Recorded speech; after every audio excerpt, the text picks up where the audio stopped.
Alhamdulillahirabbil alamin wa bihi nasta'in ala umuri dunya waddin.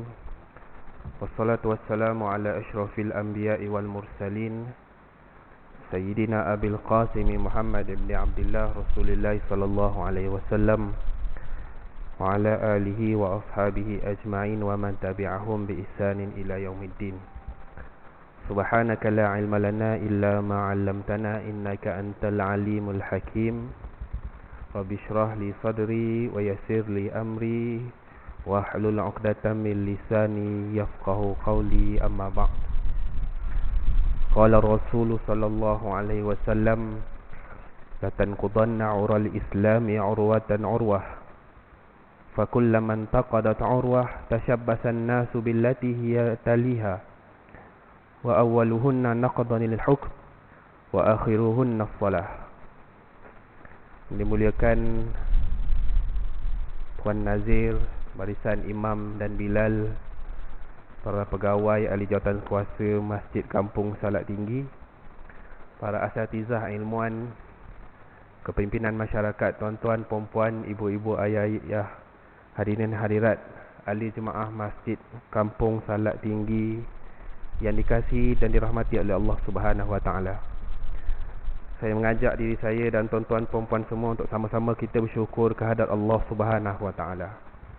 Kerana kita dibangunkan oleh Allah Subhanahu wa taala dan digerakkan hati kita untuk sama-sama kita menunaikan tanggungjawab kita kepada Allah. Kita diberikan kesihatan, kelapangan masa untuk sama-sama kita solat maghrib, dan Allah Subhanahu wa taala menetapkan hati kita untuk sama-sama kita duduk sebentar untuk bersama-sama kita berkongsi ilmu, berkongsi iman. Bukan sahaja menambah ilmu, tapi juga menambah iman. Seperti mana juga menjadi satu budaya dalam kalangan para sahabat Nabi sallallahu alaihi wasallam.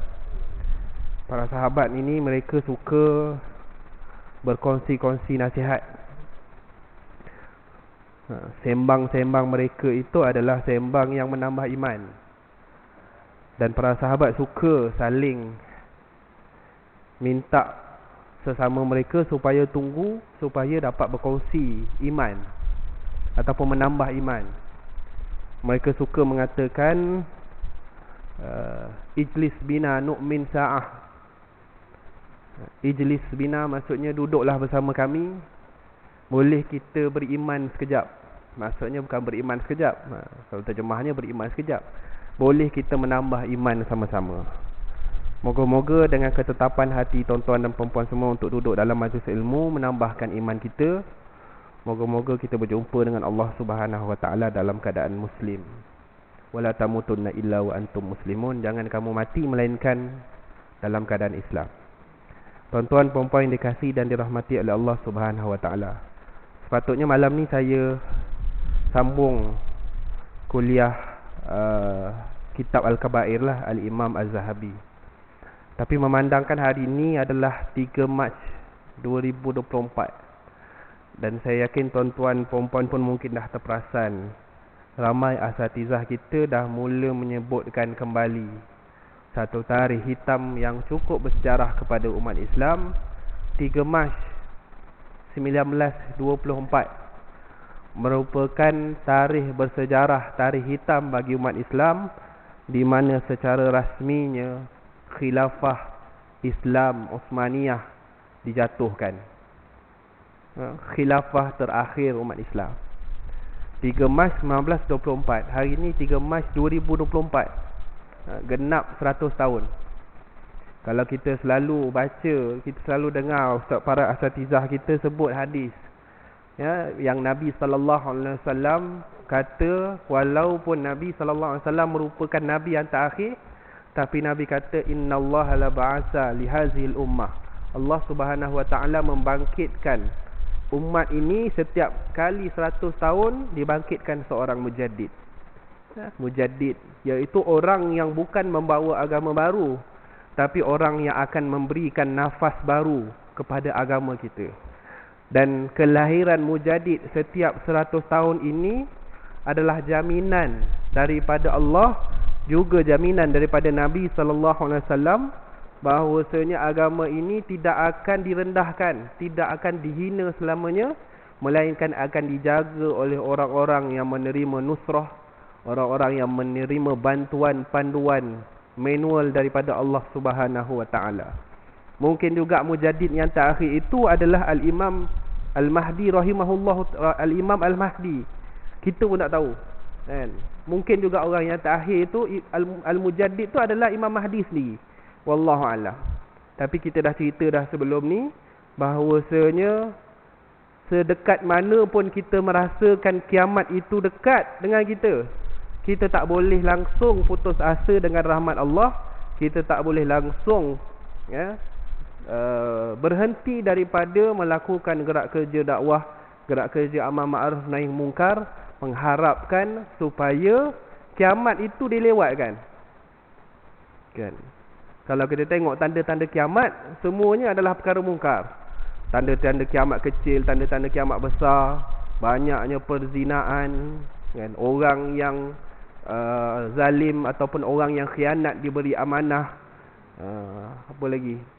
Ibarat seorang hamba melahirkan tuan dia, di mana ramainya orang jadi kurang hajar, kurang adab, anak lawan ibu bapa. Itu adalah tanda-tanda kiamat yang kita tengok, semuanya melibatkan perkara mungkar.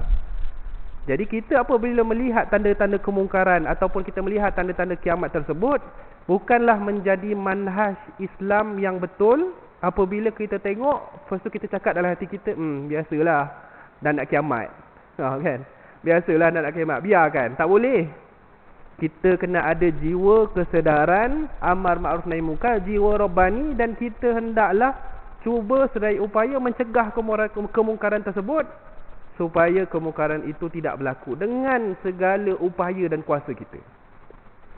Kita lain dengan manhaj contohnya kufar. Kufar ni mereka lagi banyak kemungkaran berlaku, lagi mereka suka. Kerana bagi mereka Mesiah, Al-Masih bagi mereka itu adalah Dajjal. Penyelamat bagi mereka itu adalah Dajjal, kan? Sedangkan kita diajar oleh Nabi SAW, Dajjal datang kepada kita, dimomokkan sebagai seorang penyelamat, tapi sebenarnya dia adalah kekufuran. Sehingga kan Nabi SAW kata, kalau dibentangkan kepada kamu api ataupun air, kalau datang daripada Dajjal, pilih api, pilih bara api. Jangan pilih air. Kerana apa? Kerana kaburan. Bagaimana akhir zaman ini, Dajjal ini membawa perkara-perkara yang mengaburi mata, mengaburi kebenaran, sehingga kan kita tak boleh kenal mana yang baik dan mana yang buruk. Tuan-tuan puan-puan yang dikasihi dan dirahmati oleh Allah Subhanahu wa taala, 3 Mac 1924 adalah tarikh hitam yang cukup bersejarah bagi umat Islam. Di mana 3 Mac 1924 ni khalifah terakhir ataupun khilafah terakhir umat Islam adalah khilafah Uthmaniyah.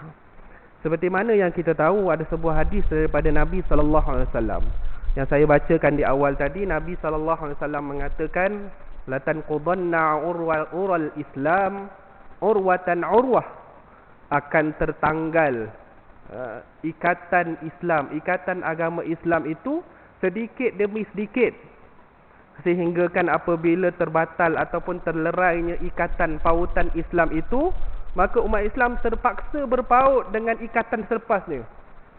Nabi kata paling awal ikatan Islam yang terlepas adalah al-hukmu, iaitu pemerintahan. Awwaluhunna naqdan al-hukum, yang paling awalnya adalah jatuhnya pemerintahan Islam. Wa akhiruhunna salah, dan paling akhir sekali ikatannya adalah solat. Dan kita sudah melihat bagaimana pada hari ini ramai dah orang tak solat. Ramai dah orang tak solat. Nabi kata mulanya kerana apa? Mulanya kerana tidak ada asas pemerintahan Islam yang kukuh dan kuat. Kan? Al-Imam Al-Ghazali yang kita biasa dengar kata-kata Imam Ghazali banyak kali sebenarnya dalam khutbah jemaat, memetik kata-kata Al-Imam Al-Ghazali. Imam Ghazali kata ad-dinu ussun was-sultanu haris. Kan? Agama itu adalah asas dan sultan atau pemerintah itu adalah penjaganya. Famala ussalahu famahdum. Kalau benda tu tak ada asas, dia akan musnah. Wama la harisalahu fadha'i. Kalau benda tu tak ada penjaganya, maka dia akan terabai. Kata Imam Ghazali. Maka kita melihat hari ini apabila tidak ada pemerintahan ataupun asas pemerintahan Islam yang kukuh, maka kita lihatlah hari ini nasib umat Islam kita pada hari ini. Saya tengok dekat luar, dekat Palestin, hatta dekat negara kita pun banyak benda hak-hak umat Islam kita terabai. Perkara-perkara yang kita tahu haram terpaksa diakui oleh negara Islam yang bernama Malaysia. Tiba-tiba baru-baru ni makanan berasaskan khinzir dianggap sebagai makanan warisan negara. Iktiraf sudahnya.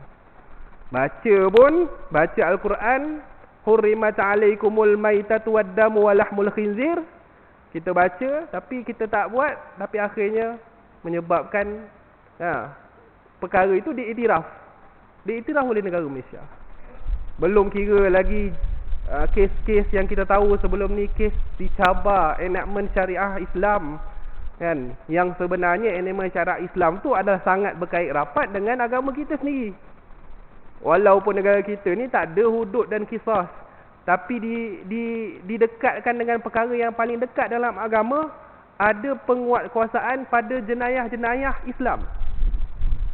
Adanya hukum murtad, ada hukum, contohnya hukum khalwat. Maka akhirnya apabila dicabar oleh orang Islam sendiri, dan itu bukanlah perkara asing, oleh orang Islam sendiri, dicabar oleh orang Islam sendiri yang berpemikiran pikiran barat, dicabar oleh orang Islam sendiri, akhirnya hari ini kita hiduplah dengan undang-undang tersebut. Maka kita sebagai umat Islam yang memahami Al-Quran dan Al-Sunnah dengan sebenar-benarnya yang kita tahu. Sebab yang kita belajar ni perkara basic, bukannya perlu belajar kitab Al-Risalah Al-Imam Syafi'i. Kan? Perkara-perkara haram yang kita tahu jelas, al-ma'lum minad-din bidarurah, kata para fuqaha, perkara yang memang jelas haram. Maka kita hendaklah menggunakan segala keupayaan kita, segala usaha kita supaya dapat dikembalikan mana-mana ikatan Islam yang terlerai seperti mana yang diajar oleh Nabi sallallahu alaihi wasallam. Dalam sejarah kejatuhan Khilafah Uthmaniyah 3 Mac 1924, kita dapat lihat kan, ramai ulama tulis punca kejatuhan Khilafah Uthmaniyah. Khilafah ni sebenarnya adalah pemerintahan, dan istilah khilafah itu tidak digunakan oleh Nabi sallallahu alaihi wasallam.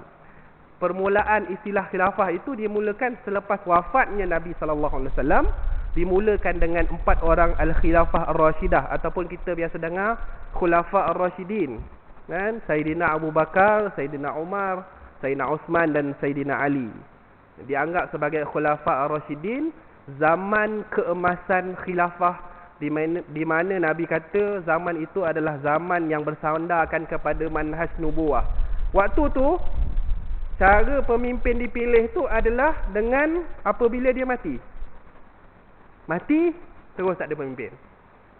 Berlainan dengan selepas daripada zaman khilafah ar-rasyidah, iaitulah zaman khilafah Umayyah, Bani Umayyah.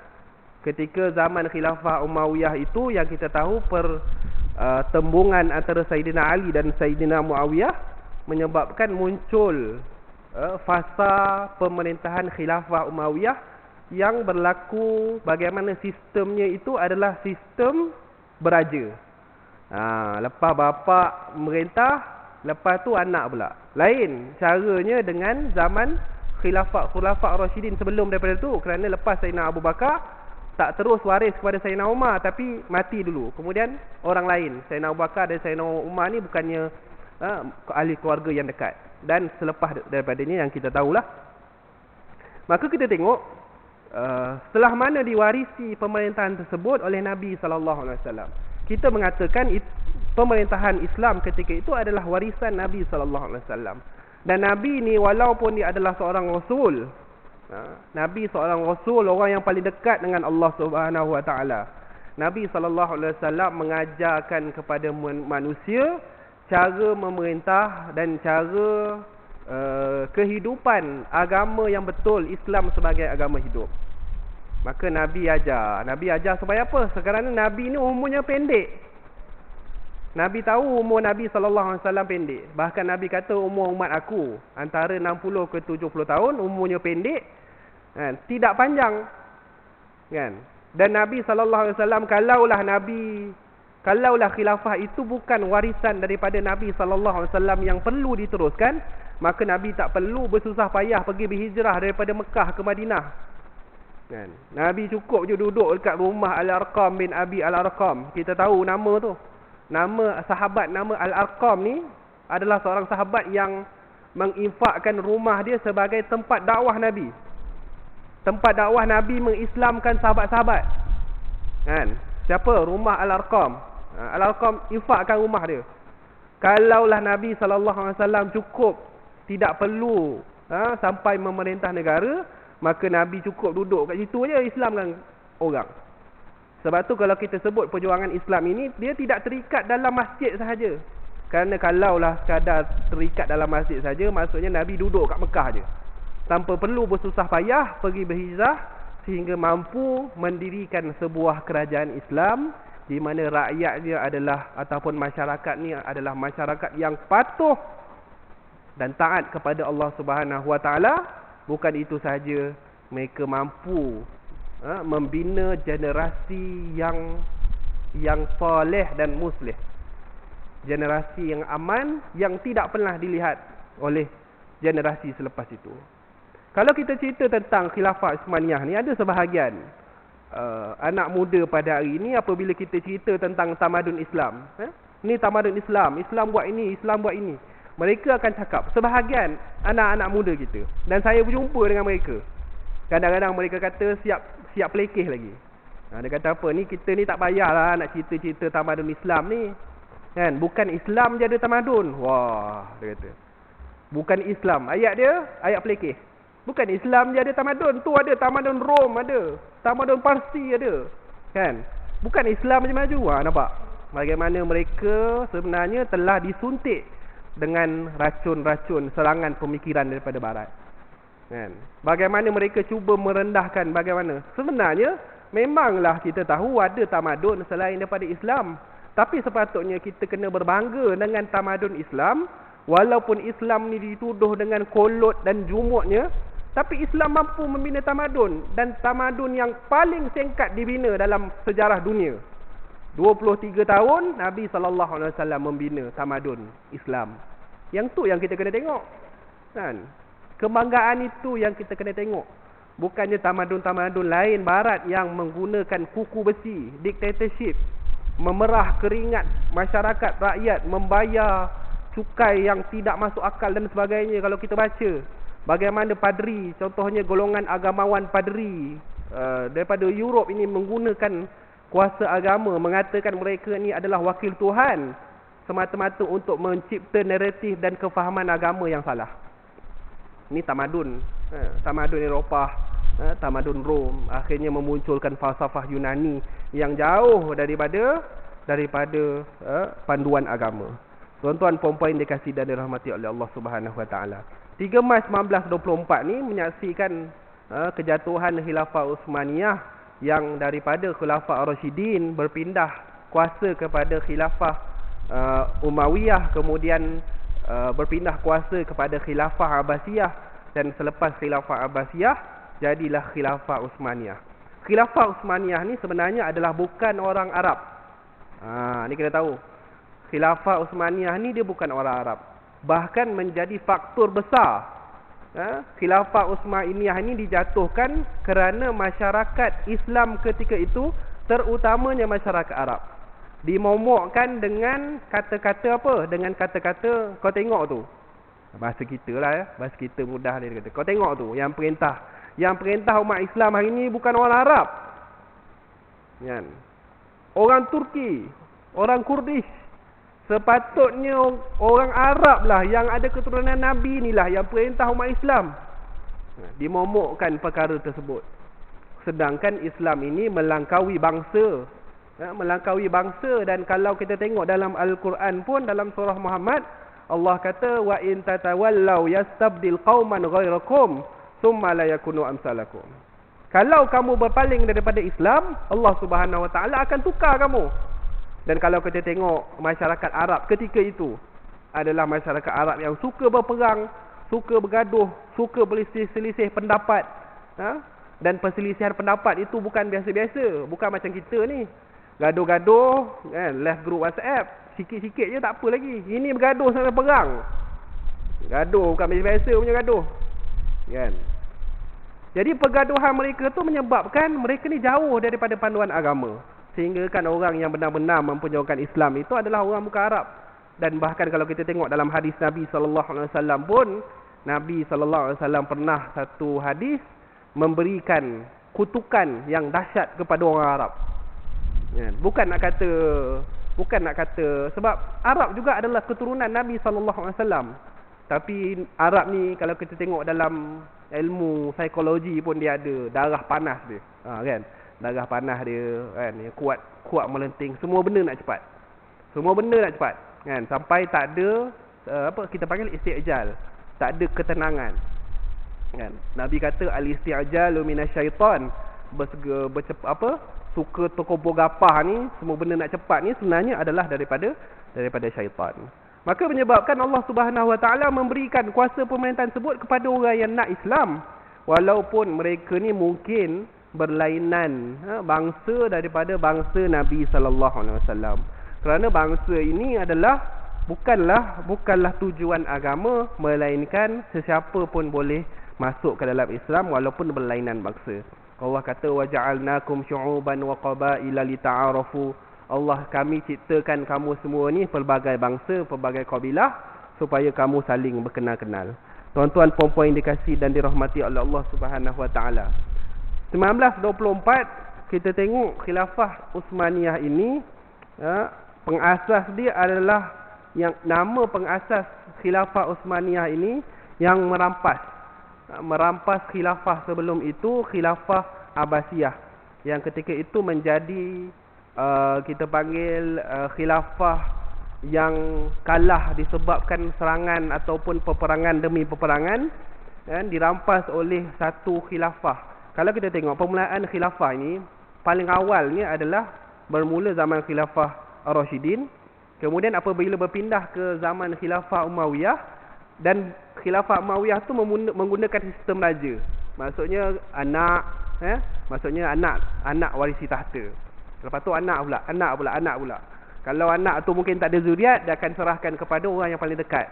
Macam sejarah kita lah, macam Kesultanan Melayu pun kan ada sejarah raja-raja kita ni yang bukan raja asal, tapi disebabkan raja ataupun sultan tu dia tidak ada zuriat, menyebabkan diserahkan kesultanan tersebut kepada orang-orang kanan raja, antaranya kadang-kadang yang berjawatan temenggung lah. Jadi ada dia punya silsilah dia. Dan dikatakan dalam sejarah sultan ataupun kesultanan, sejarah raja dekat Malaysia ni, satu-satunya silsilah yang tidak putus adalah Raja Kedah. Raja Kedah tu ada para pekaji sejarah bagi tahu kan. Selain daripada Raja Kedah ataupun Sultan Kedah, selain daripada tu ada silsilah mereka mungkin terputus. Jadi kita tak nak bahas tentang part tu, kerana Islam ini dia bukan ikut darah ataupun siapa orangnya untuk menjadi ketua negara, tapi dipilih berdasarkan kelayakan. Cumanya sistem itu ada dan Islam tidak menghalang sistem tersebut. Islam hanya menetapkan bahawasanya pemimpin ini dipilih berdasarkan kelayakan. Dan sebab itu kalau kita tengok biasa dalam pengamalan ataupun budaya para sultan ataupun raja-raja ni, mereka ni daripada kecil mereka dah tarbiyah anak-anak mereka tu dengan ilmu agama, ilmu kepimpinan dan sebagainya lah, supaya mereka ni menjadi orang yang layak memimpin umat Islam. Tuan-tuan puan-puan yang dikasihi dan dirahmati oleh Allah. Jadi maksudnya ketika khilafah Rasyidin pindah kepada khilafah khilafah Umayyah, bila pindah kepada khilafah Abbasiyah, waktu tu berlaku perpecahan umat Islam, di mana mereka ni banyak kerajaan-kerajaan selain daripada khilafah. Ketika itulah munculnya khilafah. Contohnya kita pernah dengar Kesultanan Fatimiyah yang berpusat di Mesir.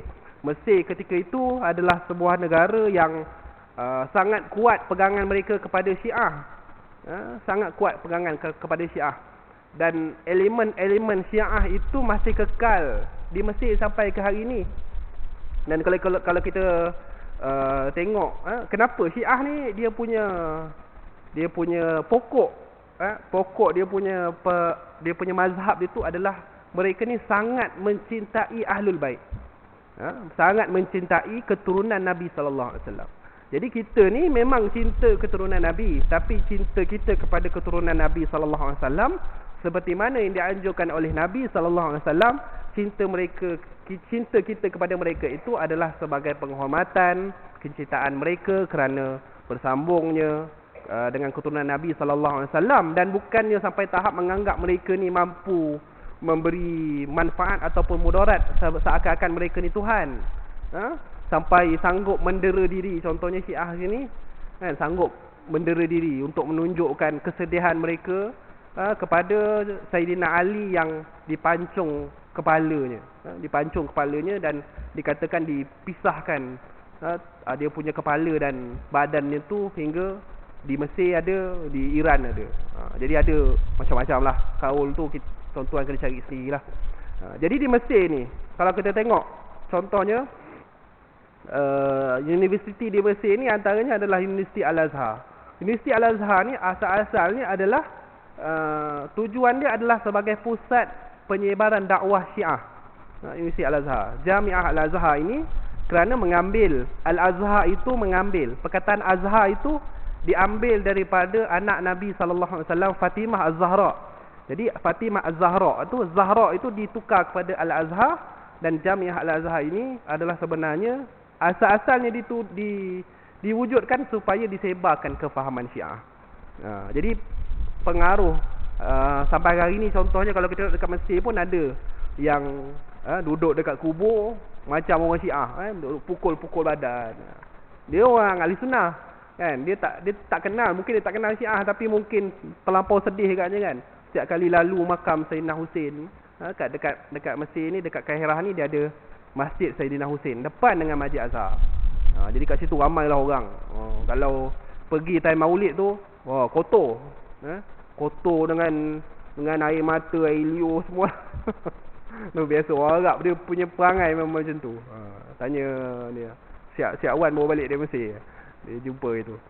Jadi itu keadaannya. Jadi kalau kita tengok dalam peristiwa kejatuhan Khilafah Uthmaniyah 3 Mac 1924, pada waktu tu bagaimana sebenarnya punca kejatuhan itu dikaji oleh para ulama, berpunca daripada pelbagai. Antaranya tadi saya sebut adalah kerana dimomokkan, umat Islam ni dimomokkan. Tu tengok tu, Turki Uthmaniyah, orang yang bukan Arab memegang umat Islam, memerintah umat Islam. Kau kena ambil balik kan? Kena ambil balik, dimomokkan, sehingga dianggap, disebabkan sentimen tersebut, dianggap ni kena jatuh kan? Kita bukanlah nak kata Khilafah Uthmaniyah ini merupakan khilafah yang tidak ada salah, suci. Bukannya tak ada salah, tapi setiap khilafah tu ada dia punya cerita-cerita sedih, cerita-cerita pahit yang kalau kita baca memang teruk. Tapi itu bukanlah satu alasan yang boleh mewajarkan tindakan menjatuhkan sebuah sistem yang diwarisi daripada Nabi sallallahu alaihi wasallam. Jadi bila silang sistem tersebut, kita lihatlah kejatuhan, kemunduran umat Islam sedikit demi sedikit sampai ke hari ini, sehingga kan sahabat kita ataupun saudara kita di Gaza tu tak mampu, tak boleh nak buat apa-apa. Kerana apa? Kerana tidak ada satu naungan Islam yang mampu kita berpegang padanya. Maka sebahagian ulama mengatakan momokan tersebut juga menjadi punca kejatuhan, di samping pertembungan geopolitik, politik antarabangsa ketika itu yang dekat dengan Perang Dunia Pertama. Antara Perang Dunia Pertama dengan Perang Dunia Kedua 1924. Dan kalau kita tengok, antara juga projek yang projek yang dipelopori oleh seorang Yahudi namanya Theodor Herzl. Theodor Herzl ni orang Yahudi, orang yang membuat perjanjian demi perjanjian, menyelinap masuk ke dalam kerajaan Turki Uthmaniyah, kan? Dia memberikan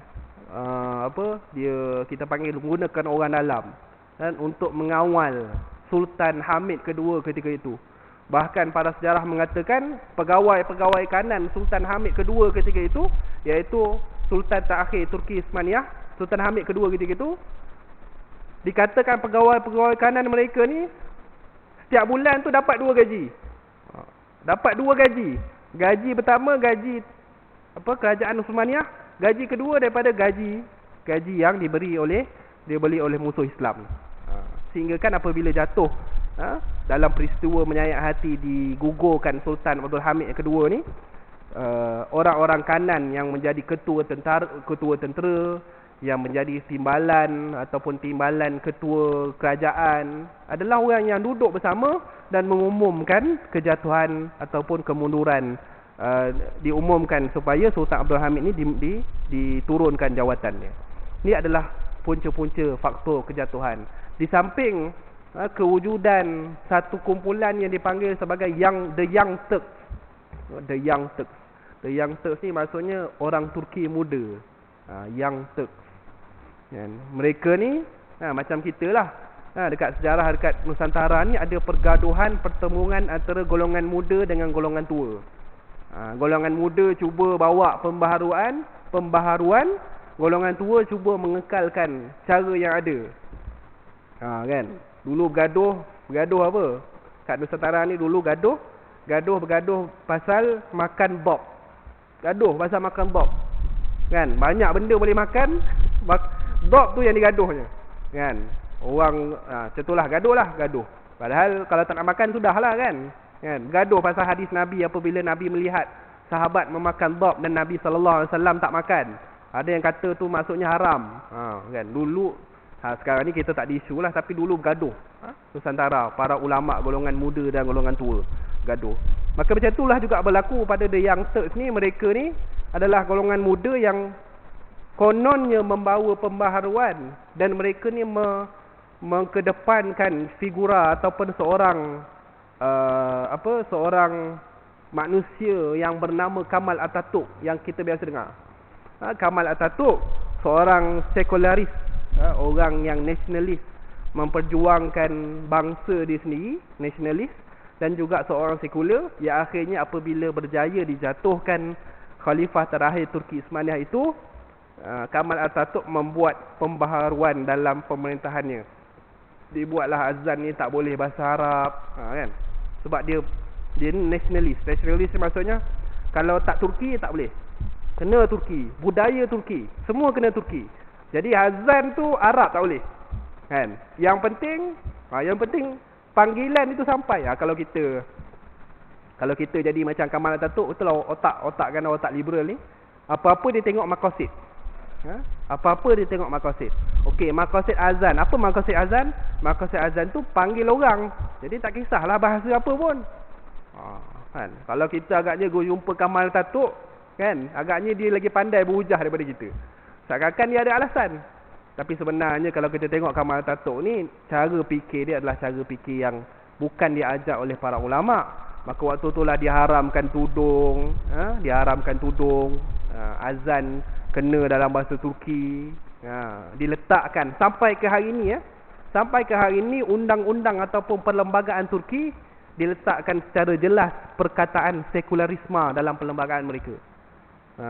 Kan? Sekularisme tu jelas dalam perlembagaan mereka sampai ke hari ini. Menyebabkan banyak perkara-perkara yang mungkin tertahan untuk digerakkan. Kalau kita tengok, kawan-kawan saya yang mungkin pergi ke Turki pun kadang-kadang mereka ni pelik dengan orang Malaysia ni, sikit-sikit solat. Ada seorang kawan saya, dia pergi Turki, dia bawa ejen tu bawa lah. Jadi kita cakap lah nak solat. Dia kata, engkau ni sikit-sikit solat. Padahal ada orang Islam. Tapi dia pelik kenapa orang Malaysia ni pergi bila pergi bercuti, sekejap solat. Kerana menebalnya kefahaman ataupun pemikiran sekularisme dalam diri umat Islam ketika itu. Jadi kalau kita tengok kejatuhan Khilafah Utsmaniyah ni, banyak juga faktor yang disebutkan oleh para ulama. Dan sebahagiannya, contohnya sebahagiannya datang daripada tempat-tempat yang berprestij ataupun tempat-tempat yang dikenali. Contohnya 1924, 3 Mac 1924, Khilafah Uthmaniyah jatuh. Waktu tu ulama satu dunia mengatakan wajib apabila jatuhnya Khilafah Uthmaniyah, masing-masing mengatakan mengeluarkan ijtihad wajib mengembalikan semula Khilafah Uthmaniyah. 1924. Tiba-tiba pada 1926 keluar satu buku daripada seorang ulama Al-Azhar. Bumi Al-Azhar, seorang ulama mengeluarkan satu buku, dia katakan Islam ini tak ada kaitan dengan pemerintahan. Siapa nama ulama tu saya sambung selepas daripada ni, insya-Allah. Kita sambung lagi.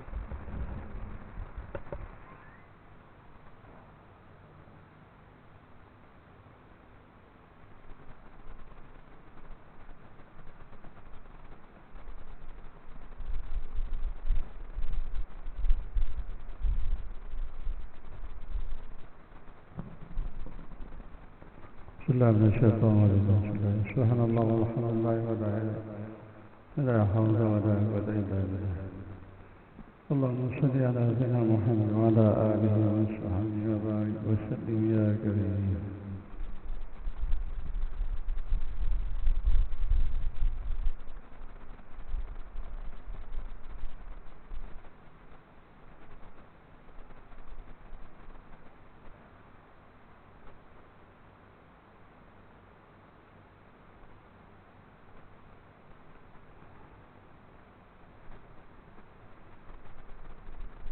الله أكبر الله أكبر الله أكبر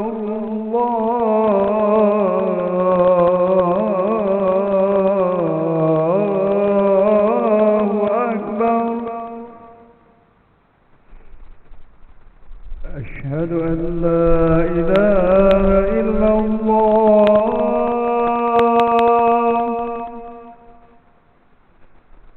أشهد أن لا إله إلا الله.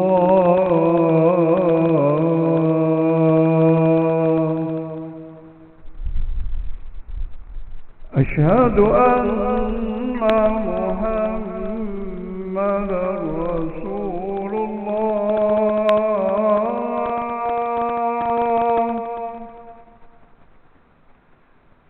أشهد أن محمدا رسول الله.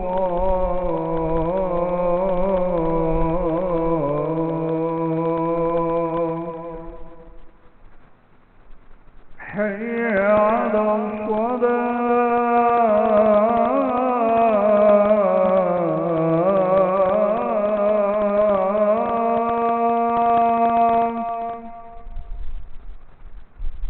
حي على الصلاة.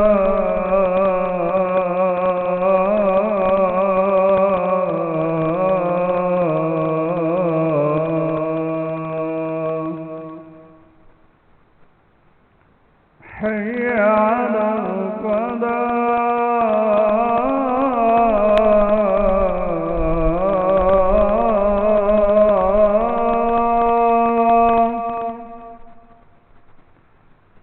حي على الفلاح.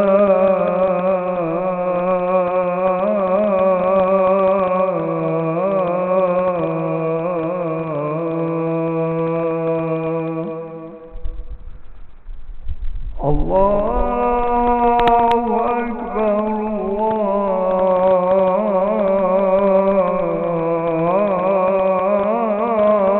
الله أكبر.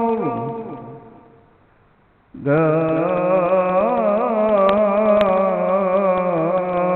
إله إلا الله.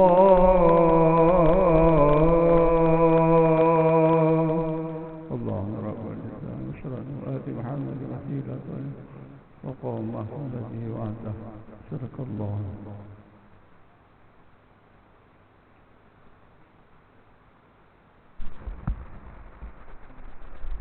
Allahumma salli ala Sayyidina Muhammad wa ala alihi wa sahbihi wa barik wa sallim.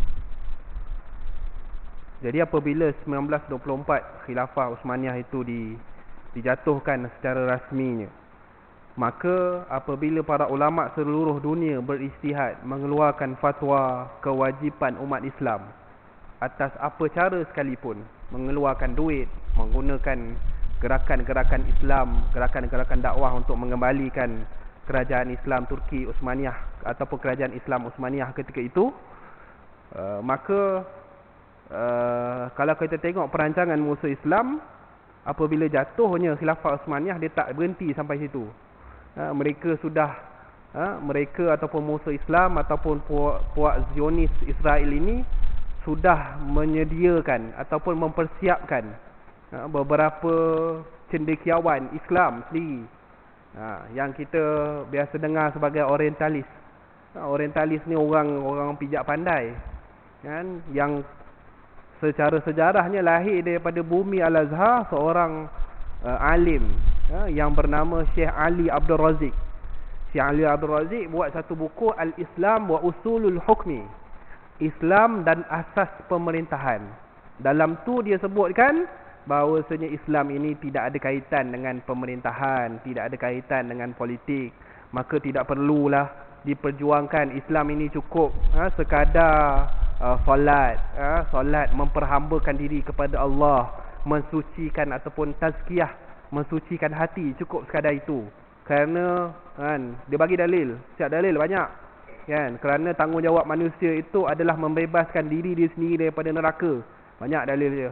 Dalil-dalil itu adalah dalil-dalil yang kita lihat disyarah bukan pada konteksnya. Menyebabkan ketika itu para ulama Al-Azhar melalui Hay'ah Kibar Ulama, satu entiti di bawah Syekhul Azhar, memanggil seorang ulama yang bernama Syekh Ali Abdul Razik ni supaya diadili. Nak tanya, kenapa kau buat kitab ni? Kenapa kau buat buku ni? Kalau kita tengok, nak buat buku ni bukan senang, kan? Nak buat buku ni bukan senang. Tapi kita tengok bagaimana buku tu sangat cepat tersebar. Tidak lain tidak bukan kerana apa? Kerana ada kekuatan duit yang diberikan oleh orang yang tak mahu Islam ini ditegakkan semula.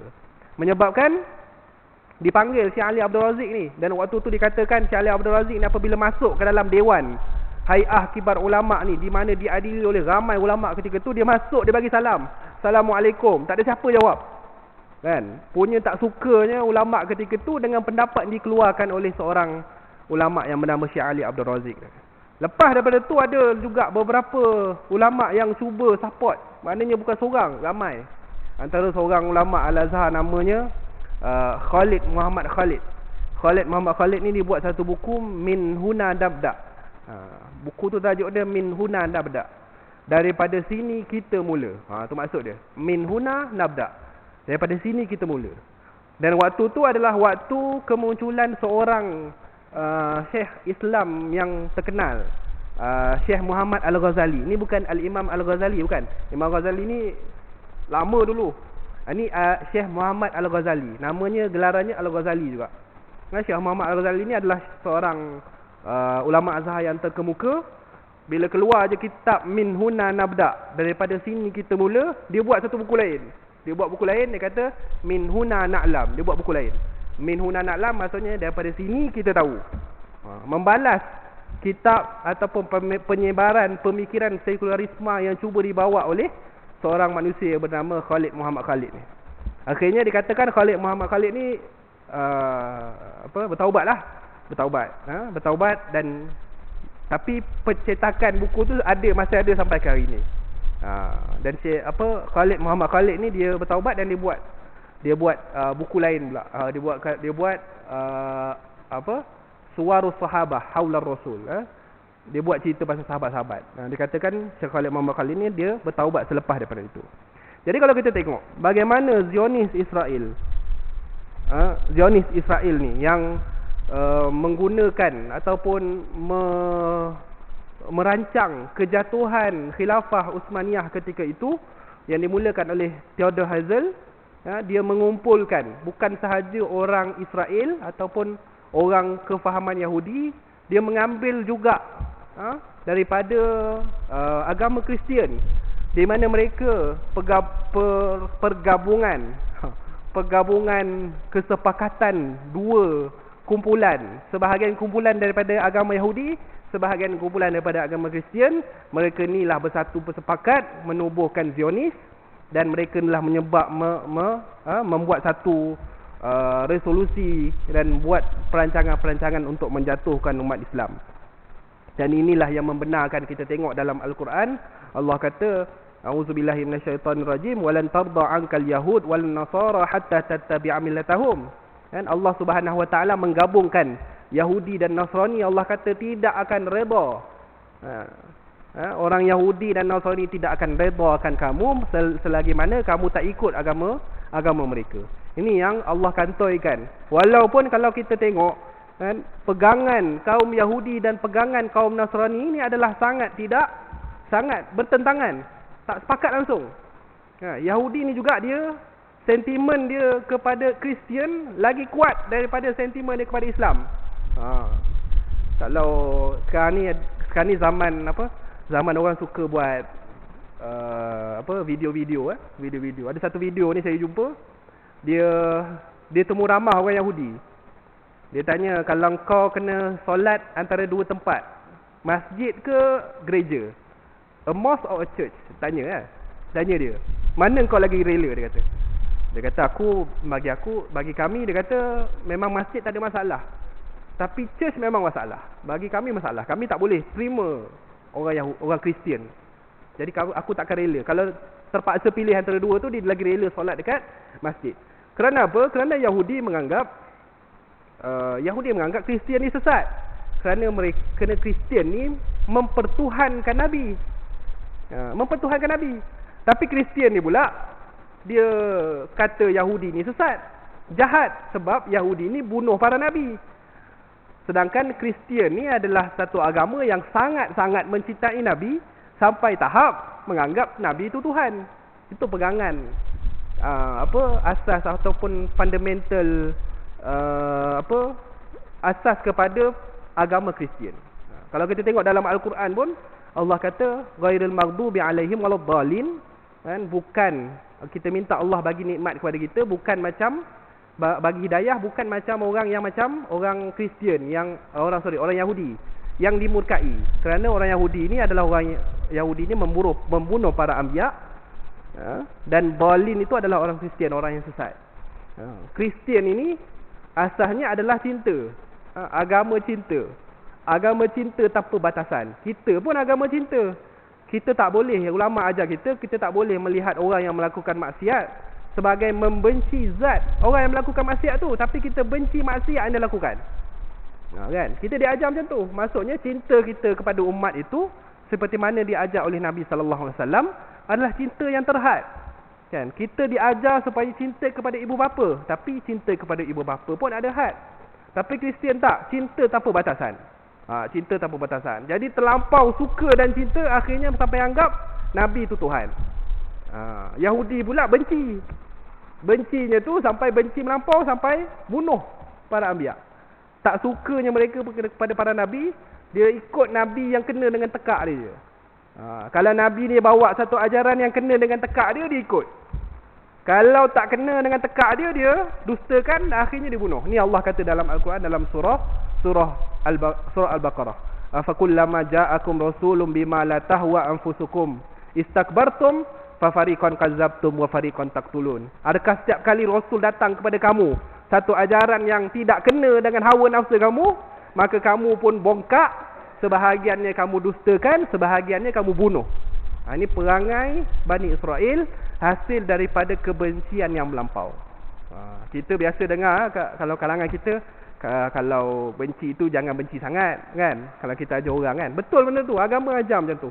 Kalau nak benci orang jangan benci sangat, kan? Kalau nak benci jangan benci sangat, nanti jadi suami, kan? Jangan tak suka sangat, nanti jadi isteri. Kata-kata tu bagi saya sangat tepat dengan apa yang Islam ajar. Islam ni dia mengajar cinta dan benci itu adalah cinta dan benci yang seimbang. Bukannya sampai dengan hari ni contohnya, bergaduh, benci sampai putus silaturahim, tak bertegur siapa. Bergaduh tentang apa? Pembahagian harta pusaka, tak bertegur 10 tahun, 15 tahun tak berjumpa. Kan? Sebab isu-isu yang kadang-kadang isu-isu yang sebenarnya boleh diselesaikan apabila masing-masing boleh duduk bersama, bincang, Selesai. Hidup ni mudah kalau kita mampu mengorbankan ego kita demi ajaran agama Allah Subhanahu Wa Taala.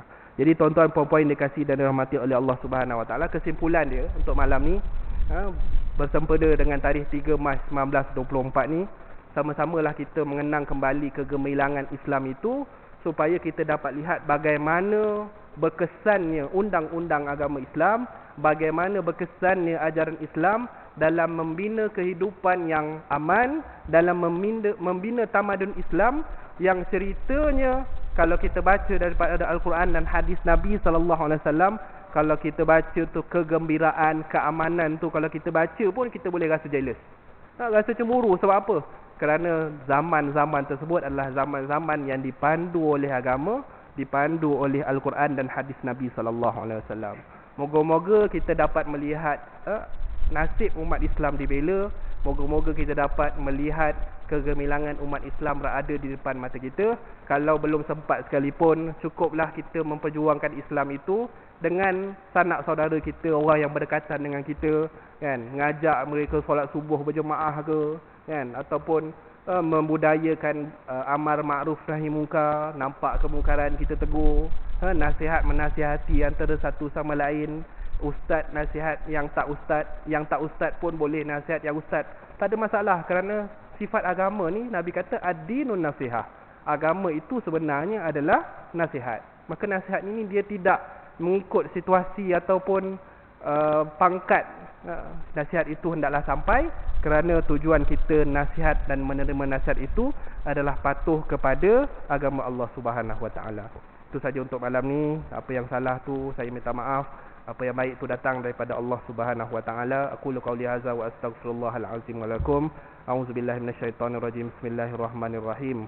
Allahumma arinal haqqa haqqan warzuqna ittiba'ah wa arinal batila batilan warzuqna ijtinabah. Sallallahu ala sayyidina Muhammad wa ala alihi wa sahbihi wa sallam. Walhamdulillahirabbil alamin. Assalamualaikum warahmatullahi wabarakatuh.